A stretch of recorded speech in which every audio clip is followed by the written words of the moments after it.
106 KMEL. Welcome everybody to the 106 KMEL VIP Lounge. And are you guys excited to meet Kid Ink? Yes. I can't hear you right now. I need y'all to show some love. Are you excited to see Kid Ink? Yes. All right, well, welcome to the stage, Kid Ink.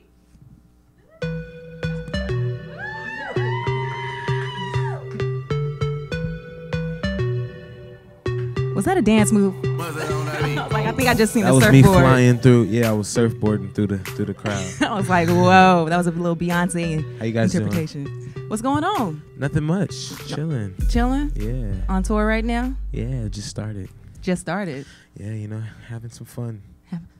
Having some fun? What kind of fun? And whenever you say tour and fun, that always leads to, you know. Nah, it's performing for me. I'm having fun performing. You know, I got a new stage set up and new songs to perform and running the West Coast right now, so it's feeling good. Okay, so what's the craziest thing that's happened on tour so far?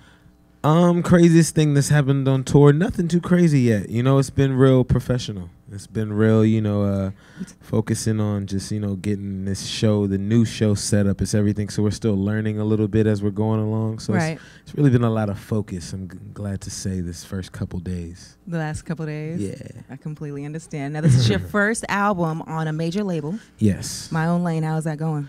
It's going well. I think, you know, it's being accepted as an entire album and not just, you know, judged off of one record, which I think is awesome for me. It's a big thing of just not being, you know, judged off of one song and people labeling me as one type of artist. And I think, you know, the album got that across very well without too much force. Now, I know you're a diverse artist just because you have a background in producing, so you really fit no specific genre. Yeah, but do you feel like you're still slept on? I think, you know, with certain things, probably lyrically, you know, I'm probably a little bit more slept on than others just because of, you know, sometimes of, you know, my delivery or even just the, you know, friendly music for the, I mean, you know, commercially friendly music, like radio songs and just bigger records. I think once somebody hears a big hook on a record, right, they're kind of, you know, thrown off by the verse after that, because then people just go, oh, he could have said anything because the song's just so good from the hook, which is kind of like, yeah, I don't see how that makes it a bad thing because the hook is good. So you're not going to be concerned with the rest of the verse. So it happens. It happens. Are you talking about specifically Show Me? I think Show Me, you know, it has this little punchlines in there. You know, certain things that I you know, have my sneaky punchlines. But I don't think that was a record where I needed to be as lyrical. Right. You know, as to where there's some records where I really will attack it lyrically. And, you know, people might overlook those because they might not be getting as much exposure as Show Me, so it's not really, you know, glorified as much as, you know, people just go, oh, he's a Show Me type artist, he's a radio artist, not really a, you know, battle. Now, you know, I'm not a battle artist, but, you know, I still have some you know. You wouldn't consider yourself a battle artist? Nah, I mean, I feel like, you know, I could battle you record to record, like if I went in the studio, but I'm not like a freestyle battle artist. So if I said we about to do a cypher right now, you and you wouldn't do it? I might crack. I have it's more. Me. I'm like, it's me. I want to battle. No, you know what it is? I have more fun when I'm like freestyling, not thinking about it. Right. And when I'm like in the studio, that's when I usually do that too. When I'm just in the booth, just having fun and just flowing along. But I think as soon as I get pressured, it's like when you get asked that question of like, what's your favorite that? And then you're like, oh, I don't remember no more. I kind of get stuck on thinking too much about, you know, being good at it instead of just having fun with it. I think it's just a pressure I put on myself. You know? So what's your process in the studio? My process in the studio is really going through a bunch of different beats that I put aside that, you know, just caught my attention at first ear. And, you know, even with that, I think sometimes the beats will be good for that month and the next month they'll sound better. And sometimes next month they don't sound as good as they did. And sometimes, you know, it's just all the timing thing and how you vibe. And I just go in and freestyle just how I'm vibing and, you know, the melodies and the lyrics and really just start piecing stuff together as I'm going along and just having fun instead of, you know, writing down an entire outline or sheet of what, you know what I'm saying, the song needs to be about first and what we need to make the album about and then going in. It's like just have fun and let it flow. Now, I know that you said that you looked up to people like Pharrell and whatnot. Are there people that you haven't worked with as far as producers that you want to work with? I still want to work with Timbaland and Swizz Beatz. I think those are two producers that I looked up to when I was making beats. And, you know, people who always have a #1 hit record usually when they work with artists and only work with #1 artists. So, you know, with me having a #1 record, hopefully I can get to that status now and, you know, get one of those guaranteed next #1s. Is there a beat that you slept on where you was like, damn? Is there a beat I've ever slept on? Yeah. Man, a lot. Really? I think the biggest beat I ever slept on was the Kanye Mercy beat.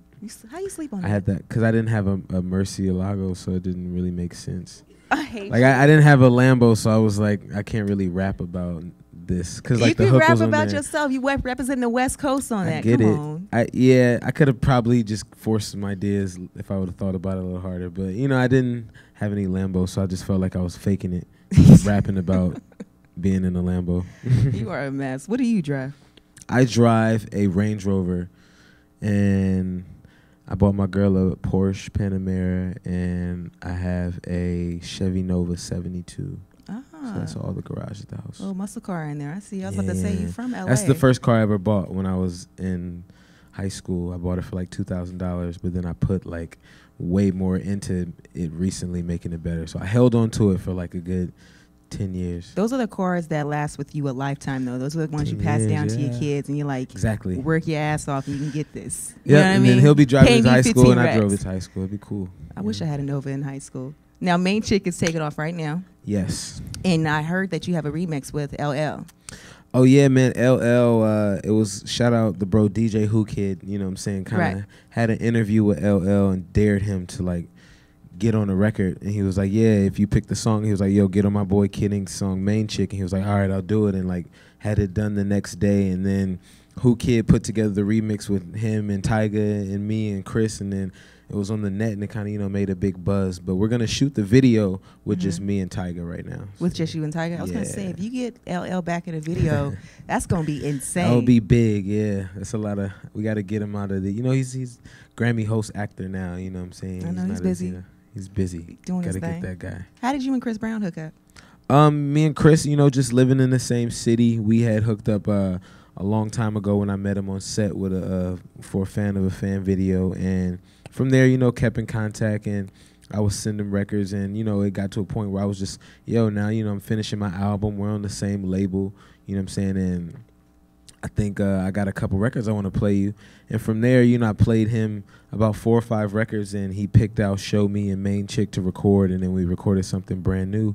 Right. And, you know, from there had Show Me, which I knew was the guaranteed single, and then Main Chick kind of, you know, crept up and made the album last minute. Oh, it did? Yeah, it wasn't really for sure there until, like, we had so many songs to go through, and we didn't want to, you know, try to, you know, repeat the same thing at all, but it was a record that we just couldn't let go. I think it just had so much response when it got leaked on the internet, you know. Who leaked it? You leaked it to force it on the album? No, Chris leaked it. Smart move, my man. So I heard, wait a minute, Chris Brown, have you talked to him ever since he went to jail?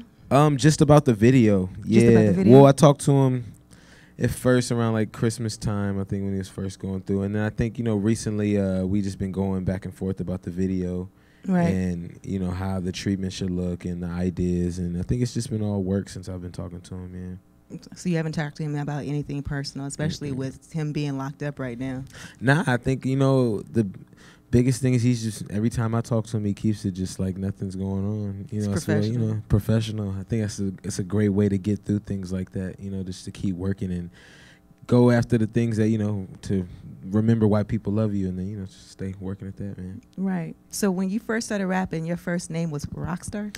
My first name was Rockstar because I was a producer at first. Okay. And I didn't really care, like, you know, it was, as a producer, it wasn't really about what your name was, more so than you making your beats, and your beats would carry your name along. And it was so many different artists and producers and stuff who had the same name. And you have, like, you know, just, it was like a thing where it didn't really feel like it mattered too much, but but then when I became an artist, it was like, if I want to Google my name and brand myself, you know, and separate myself from other people, I have to really think about something that not only separates me from just my music, but I can really, have a different name that I can search somewhere instead of Rockstar Games and Rockstar Energy Drinks and different actual rock artists and stuff like that. So, Kid Ink was one of the names out of probably 10 that I wrote on a piece of paper and really dwelled over and looked for a minute and sent to my manager and got some feedback from him, which was instantly.